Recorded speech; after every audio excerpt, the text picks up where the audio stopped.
Everyone, आज हम पढ़ेंगे भगवद गीता अध्याय 3 के कर्मयोग का पार्ट नंबर 5। श्रेयानश्व धर्मो विगुणः परम धर्मा तस्व अनुष्ठितात् स्वधर्मे निधनम् श्रेयः परधर्मो भयावह। इस श्लोक का अर्थ है, अपने नियत कर्मों को दोषपूर्ण ढंग से संपन्न करना भी अन्य के कर्मों को भली भांति करने से श्रेयस्कर है। स्वीय कर्मों को करते हुए मरना पराये कर्मों में प्रवृत्त होने की अपेक्षा श्रेष्ठतर है, क्योंकि अन्य किसी के मार्ग का अनुसरण भयावह होता है। इसका तात्पर्य है, अतः मनुष्य को चाहिए कि वह अन्यों के लिए नियत कर्मों की अपेक्षा अपने नियत कर्मों को कृष्ण भावनामृत में करे।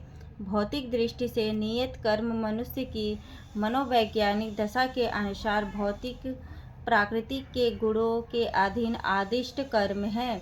आध्यात्मिक कर्म गुरु द्वारा कृष्ण की दिव्य सेवा के लिए आदेशित होते हैं, किंतु चाहे भौतिक कर्म हो या आध्यात्मिक कर्म, मनुष्य को मृत्यु पर्यंत अपने नियत कर्मों में दृढ़ रहना चाहिए।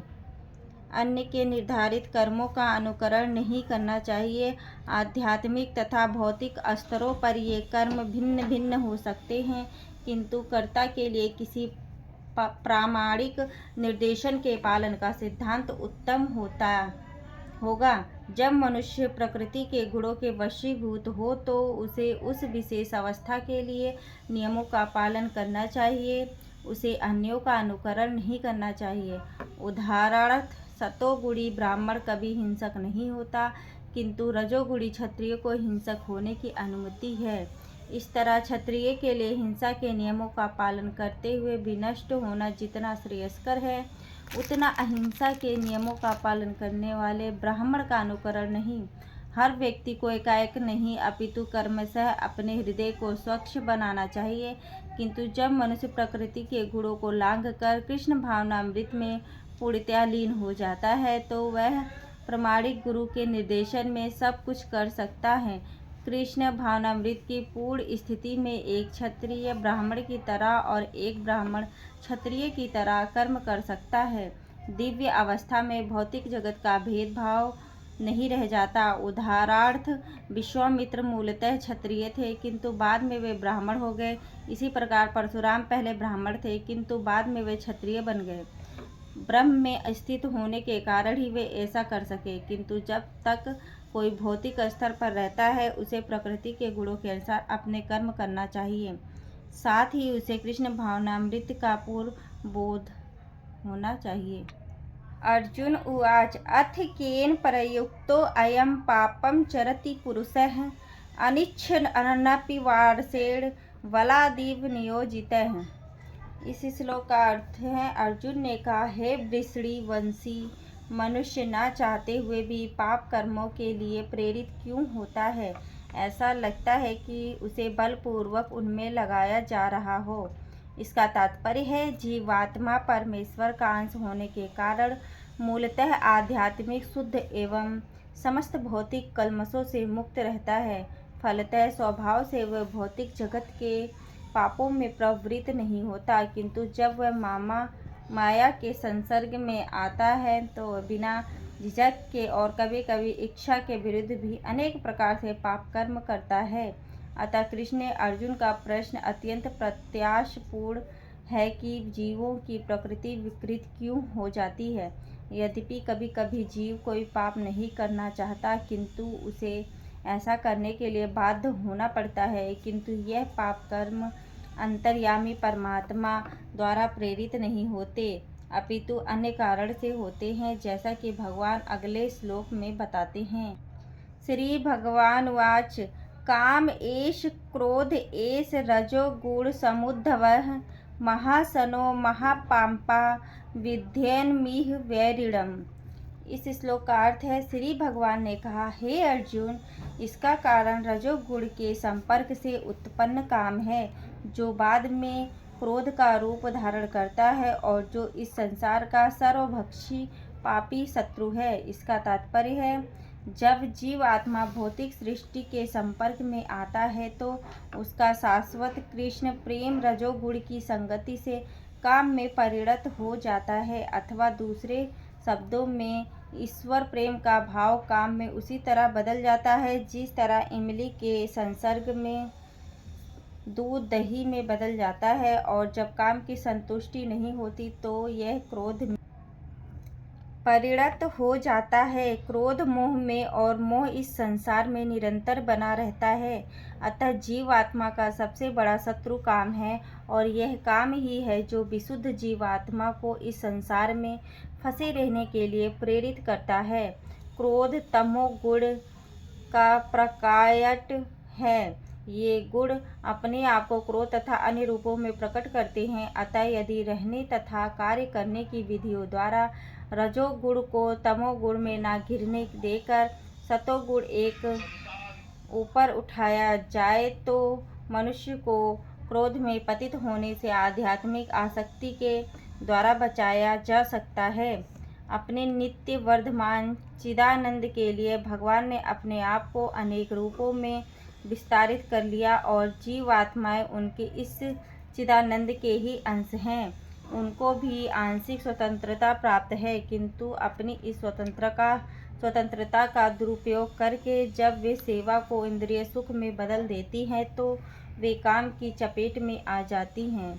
भगवान ने इस सृष्टि की रचना जीव आत्माओं के लिए इन कामपूर्ण रुचियों की पूर्ति हेतु सुविधा प्रदान करने की निमित्त की, और जब जीवात्माएं दीर्घकाल तक काम कर्मों में फंसे रहने के कारण पूर्णतया ऊब जाती हैं तो वे अपना वास्तविक स्वरूप जानने के लिए जिज्ञासा करने लगती हैं।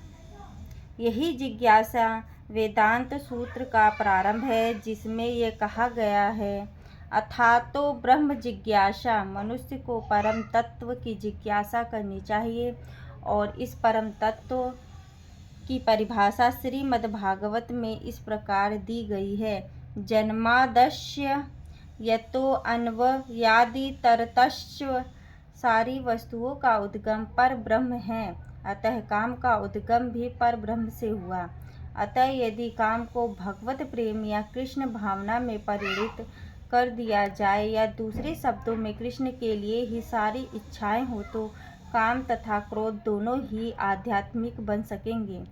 भगवान राम के अनन्य सेवक हनुमान ने रावण की स्वर्णपुरी को जलाकर अपना क्रोध प्रकट किया, किंतु ऐसा करने से वे भगवान के सबसे बड़े भक्त बन गए।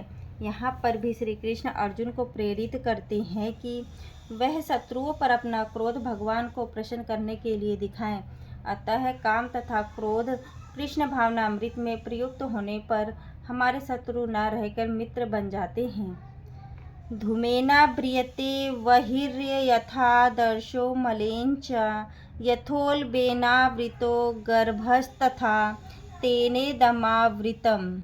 इस श्लोक का अर्थ है, जिस प्रकार अग्नि धुएं से, दर्पण धूल से अथवा भ्रूण गर्भाशय से आवृत रहना है, उसी प्रकार जीवात्मा इस काम की विभिन्न मात्राओं से आवृत रहता है। इसका तात्पर्य है, जीव आत्मा के आवरण की 3 कोटियां हैं, जिनसे उसकी शुद्धि चेतना धूमिल होती है। यह आवरण काम ही है जो विभिन्न स्वरूपों में होता है, तथा अग्नि में धुआं, दर्पण पर धूल तथा भ्रूण पर गर्भाशय। जब काम की उपमा धूम्र से दी जाती है तो ये समझना चाहिए कि जीवित स्फुलिंग की अग्नि कुछ अनुभवगम्य है। दूसरे शब्दों में, जब जीवात्मा अपने कृष्ण भावनामृत को कुछ प्रकट करता है तो उसकी उपमा धुएं से आवृत अग्नि से दी जाती है। यद्यपि जहाँ कहीं धुआं होता है वहाँ अग्नि का होना अनिवार्य है, किंतु प्रारंभिक अवस्था में अग्नि की प्रत्यक्ष अभिव्यक्ति नहीं होती।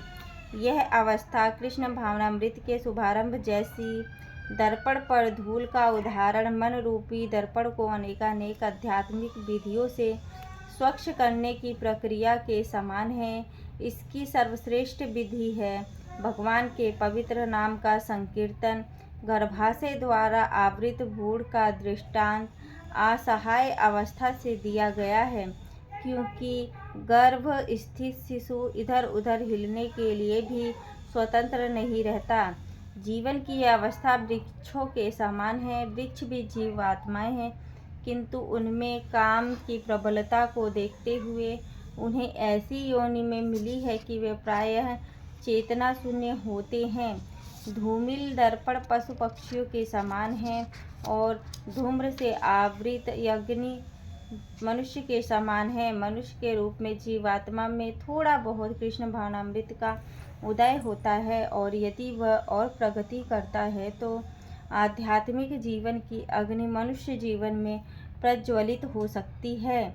यदि अग्नि के धुएं को ठीक से नियंत्रित किया जाए तो अग्नि जल सकती है। अतः यह मनुष्य जीवन जीवात्मा के लिए ऐसा शुभ अवसर है जिससे वह संसार के बंधन से छूट सकता है।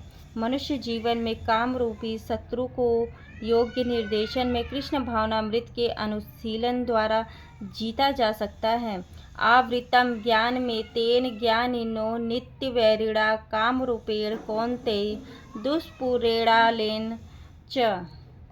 इस श्लोक का अर्थ है, इस प्रकार ज्ञानमय जीवात्मा की शुद्ध चेतना उसके काम रूपी नित्य शत्रु से ढकी रहती है, जो कभी भी तुष्ट नहीं होता और अग्नि के समान जलता रहता है।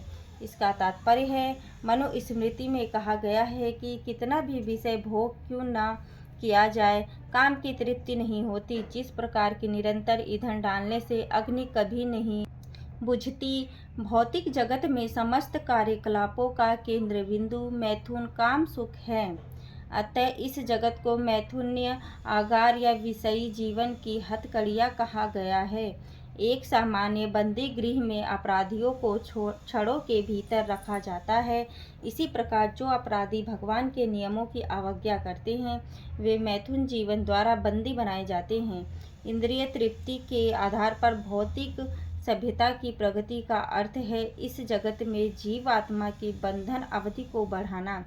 अतः यह काम अज्ञान का प्रतीक है, जिसके द्वारा जीवात्मा को इस संसार में रखा जाता है। इंद्रिय तृप्ति का भोग करते समय हो सकता है कि कुछ प्रसन्नता की अनुभूति हो, किंतु यह प्रसन्नता की अनुभूति ही इंद्रिय भोक्ता का चरम शत्रु है। इंद्रियाणि मनोबुद्धिरस्याधिष्ठानमुच्यते एतैर्विमोहयतेश्च ज्ञानमावृत्य देहिनम्। इस श्लोक का अर्थ है, इंद्रियां, मन तथा बुद्धि इस काम के निवास संस्थान हैं, जिनके द्वारा यह काम जीवात्मा के वास्तविक ज्ञान को ढककर उसे मोहित कर लेता है। इसका तात्पर्य है, चूंकि शत्रु ने बद्ध जीव के शरीर के विभिन्न सामरिक स्थानों पर अपना अधिकार कर लिया है, अतः भगवान कृष्ण उन स्थानों का संकेत कर रहे हैं, जिससे शत्रु को जीतने वाला यह ज्ञान ले कि शत्रु कहाँ पर है। मन समस्त इंद्रियों के कार्यकलापों का केंद्र बिंदु है। अतः जब हम इंद्रिय विषयों के संबंध में सुनते हैं तो मन इंद्रिय तृप्ति के समस्त भावों का आगार बन जाता है। इस तरह मन तथा इंद्रिय काम की शरण स्थली बन जाते हैं। इसके बाद बुद्धि ऐसी कामपूर्ण रुचियों की राजधानी बन जाती है। बुद्धि आत्मा को निकट पड़ोसी है। काममय बुद्धि से आत्मा प्रभावित होता है, जिससे उसमें अहंकार होता है और वह पदार्थ से तथा इस प्रकार मन तथा इंद्रियों से अपना तादात्म्य कर लेता है। आत्मा को भौतिक इंद्रियों का भोग करने की लत पड़ जाती है, जिससे वह वास्तविक सुख मान बैठता है। श्रीमद् भागवत में आत्मा के इस मिथ्या स्वरूप की आयुत्तम विवेचना की गई है। यस्यात्म बुद्धि कुड़पे त्रिधातु के स्वधीः कलत्रादिषु भौम इज्यधिः यतीर्थ बुद्धि सलीलिना करहि चिजन्येष्वभिज्ञेष्वि स एव गोखरः। इस श्लोक का अर्थ है, जो मनुष्य इस त्रिधातु निर्मित शरीर को आत्मस्वरूप जान बैठता है, जो देह के विकारों को स्वजन समझता है, जो जन्मभूमि को पूज्य मानता है और जो तीर्थ स्थलों की यात्रा दिव्य ज्ञान वाले पुरुष से भेंट करने के लिए नहीं अपितु स्नान करने के लिए करता है। उसे गधा या बैल के समान समझना चाहिए। तस्मात्त्वमिन्द्रियाण्य यादव नियमय भर्तर्षभ पापमानं प्रजहिहेनं ज्ञान विज्ञान नाशम। इस श्लोक का अर्थ है, इसलिए हे भरतवंशियों, मैं श्रेष्ठ अर्जुन प्रारंभ में ही इंद्रियों को वश में करके इस पाप के महान प्रतीक काम का दमन करो और ज्ञान तथा आत्मा साक्षात्कार के विनाशकर्ता का वध करो। इसका तात्पर्य है, भगवान ने अर्जुन को प्रारंभ से ही इंद्रिय संयम करने का उपदेश दिया, जिससे वह सबसे पापी शत्रु काम का दमन कर सके, जो आत्म साक्षात्कार तथा आत्मज्ञान की उत्कंठा को विनष्ट करने वाला है। ज्ञान का अर्थ है आत्मा तथा अनात्म के भेद का बोध, अर्थात यह ज्ञान है कि आत्मा शरीर नहीं है। विज्ञान से आत्मा की स्वाभाविक स्थिति तथा परमात्मा के साथ उसके संबंध का विशिष्ट ज्ञान सूचित होता है। श्रीमद् भागवत में इसकी विवेचना इस प्रकार हुई है। ज्ञानम परम गुह्यम में यद्विज्ञान समन्वितम सरहस्यम तद्गमन च गृहाण गदितम मया। इस श्लोक का अर्थ है, आत्मा तथा परमात्मा का ज्ञान अत्यंत गुह्य एवं रहस्यमय है, किंतु जब स्वयं भगवान द्वारा इसके विविध पक्षों की विवेचना की जाती है तो ऐसा ज्ञान तथा विज्ञान समझा जा सकता है। भगवत गीता हमें आत्मा का सामान्य तथा विशिष्ट ज्ञान तथा विज्ञान प्रदान करती है। जीव भगवान के भिन्न अंश हैं, अतः वे भगवान की सेवा के लिए हैं। यह चेतना कृष्ण भावनामृत कहलाती है। अतः मनुष्य को जीवन के प्रारंभ से इस कृष्ण भावनामृत को सीखना होता है, जिससे वह पूर्णतया कृष्ण भावना भावित होकर तदनुसार कर्म करे। काम ईश्वर प्रेम का विकृत प्रतिबिंब है और प्रत्येक जीव के लिए स्वाभाविक है, किंतु यदि किसी को प्रारंभ से ही कृष्ण भावनामृत की शिक्षा दी जाए तो प्राकृतिक ईश्वर प्रेम काम के रूप में विकृत नहीं हो सकता। एक बार ईश्वर प्रेम के काम रूप में विकृत हो जाने पर इसके मौलिक स्वरूप को पुनः प्राप्त कर पाना दुस्साध्य हो जाता है। फिर भी कृष्ण भावनामृत इतना शक्तिशाली होता है कि विलंब से प्रारंभ करने वाला भी भक्ति के विधि विधानों का पालन करके ईश्वर प्रेमी बन सकता है। अतः जीवन की किसी भी अवस्था में या जब भी इसकी अनिवार्यता समझी जाए, मनुष्य कृष्ण भावनामृत या भगवत भक्ति के द्वारा इंद्रियों को वश में करना प्रारंभ कर सकता है और काम को भगवत प्रेम में बदल सकता है, जो मानव जीवन की पूर्णता की चरम अवस्था है। इंद्रिय याणी प्राणयाहु हुरी इंद्रियभ्य परम मनः मनसस्तु परा बुद्धियोर बुद्धेः परतस्तु सः। इस श्लोक का अर्थ है, कर्मेंद्रियां जड़ पदार्थ की अपेक्षा श्रेष्ठ है, मन इंद्रियों से बढ़कर है, बुद्धि मन से भी उच्च है और वह आत्मा बुद्धि से भी बढ़कर। इसका तात्पर्य है, इंद्रियां काम के कार्यकलापों के विभिन्न द्वार हैं। काम का निवास शरीर में है, किंतु उसे इंद्रिय रूपी झरोखे प्राप्त हैं। अतः कुल मिलाकर इंद्रियां शरीर में श्रेष्ठ हैं। श्रेष्ठ चेतना या कृष्ण भावनामृत होने पर ये द्वार काम में नहीं आते। कृष्ण भावनामृत में आत्मा भगवान के साथ सीधा संबंध स्थापित करता है। अतः यहाँ पर वर्णित शारीरिक कार्यों की श्रेष्ठता परमात्मा में आकर समाप्त हो जाती है। शारीरिक कर्म का अर्थ है इंद्रियों के कार्य और इन इंद्रियों के अवरोध का अर्थ है सारे शारीरिक कर्मों का अवरोध। लेकिन चूंकि मन सक्रिय रहता है, अतः शरीर के मौन तथा स्थिर रहने पर भी मन कार्य करता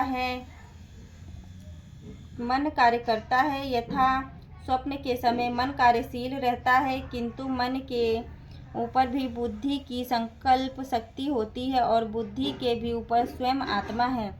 अतः यदि आत्मा प्रत्यक्ष रूप में परमात्मा में रत्न रहे तो अन्य सारे अधीनस्थ यथा बुद्धि मन तथा इंद्रिय स्वतः रत हो जाएंगे।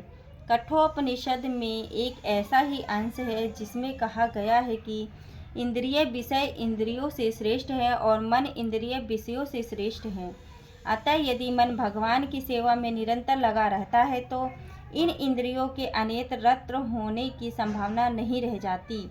इस मनोवृत्ति की विवेचना की जा चुकी है। परम दृष्टा निर्वर्तते।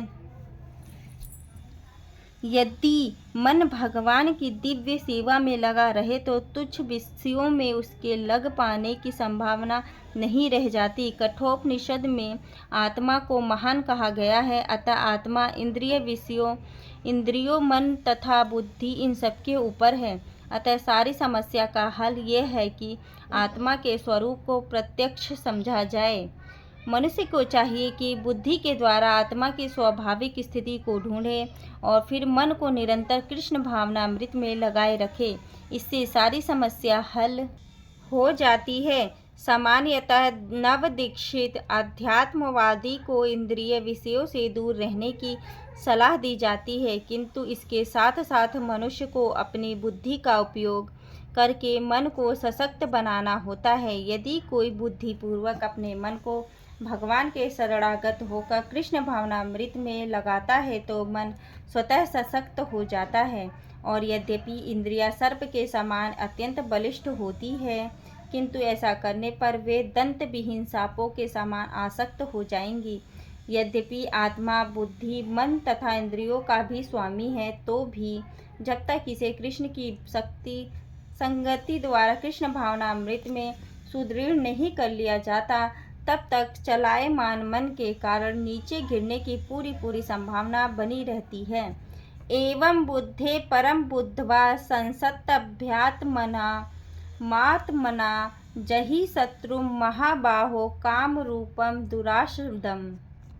इस श्लोक का अर्थ है, इस प्रकार हे महाबाहु अर्जुन, अपने आप को भौतिक इंद्रियों मन तथा बुद्धि से परे जानकर और मन को सावधान आध्यात्मिक बुद्धि कृष्ण भावनामृत से स्थिर करके आध्यात्मिक शक्ति द्वारा इस काम रूपी दुर्जय शत्रु को जीतो।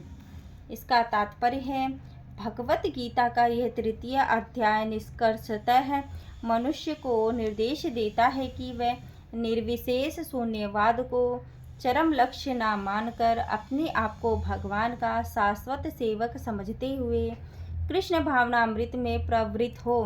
भौतिक जीवन में मनुष्य काम तथा प्रकृति पर प्रभुत्व पाने की इच्छा से प्रभावित होता है। प्रभुत्व तथा इंद्रिय तृप्ति की इच्छाएं बद्ध जीव की परम शत्रु है, किंतु कृष्ण भावनामृत की शक्ति से मनुष्य इंद्रियों मन तथा बुद्धि पर नियंत्रण रख सकता है। इसके लिए मनुष्य को सहसा अपने नियत कर्मों को बंद करने की आवश्यकता नहीं है, अपितु धीरे धीरे कृष्ण भावनामृत विकसित करके भौतिक इंद्रियों तथा मनुष्य से प्रभावित हुए बिना अपने शुद्ध स्वरूप के प्रति लक्षित स्थिर बुद्धि से दिव्य स्थिति को प्राप्त हुआ जा सकता है। यही इस अध्याय का सारांश है। सांसारिक जीवन की अपरिपक्व अवस्था में दार्शनिक चिंतन तथा यौगिक आसनों के अभ्यास से इंद्रियों को वश में करने के कृत्रिम प्रयासों से आध्यात्मिक जीवन प्राप्त करने में सहायता नहीं मिलती। उसे श्रेष्ठ बुद्धि द्वारा कृष्ण भावनामृत में प्रशिक्षित होना चाहिए। इस प्रकार श्रीमद् भगवत गीता के तृतीय अध्याय कर्मयोग का भक्ति वेदांत तात्पर्य पूर्ण हुआ। राधे राधे।